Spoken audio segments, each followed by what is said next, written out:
Hi, Foggy. Krung-krung ka ba? Nangyari dun? Sabi nun. Di mo ba ako type? Tsura nito. Uy! Bawal galawin yan kung hindi bibilhin. Anong din mo sa akin wala akong pera? Dami-dami akong pera dito. Ang ganda-ganda nga ng bag ko eh. Para kanino ba yan sa anak mo? Ikaw naman. Wala pa akong anak. Sa akin to. Di yan bagay sa'yo. Lapag mo na yan dyan. Sama nito. Kala mo naman, ang ganda-ganda. Mas maganda ako sa'yo, te. Mas maganda ako sa'yo. Miss, anong bagay sa akin dito? Ito ba? Or ito? Ma'am, para sa inyo po ba talaga yan?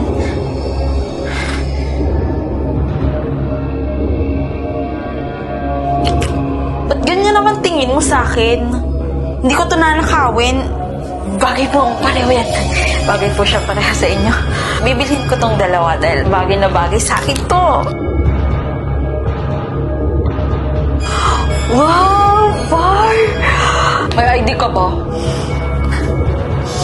Ikaw naman, Manong Guard. Alam kong mukha naman akong 14, pero nasa tamang edad na ako. Naman po, na hindi na po kayo bata. Ang gusto ko lang masigurado ay kung talagang magbabarba kayo. Ano ibig mong sabihin? Excuse me ho, Manong Guard, may nakita.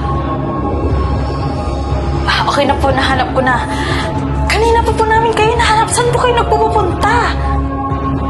Sino ka? Halika kayo! Ano ka ba? Sino ka ba? Hindi naman kita kilala, no? Kung saan-saan na kami pumunta para lang hanapin kayo, andito lang pala kayo. Hindi niyo ba talaga ako naaalala? Ako ang bunso niyong anak. Anong ibig mong sabihin? May sakit po kayong Alzheimer's.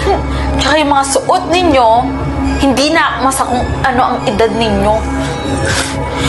Anong masama sa suot ko tsaka sa kulay ng buhok ko? Napakaganda kaya.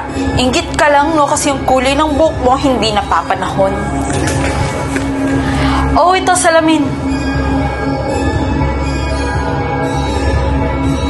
O ano, malinaw na sa inyo na 85 years old na kayo?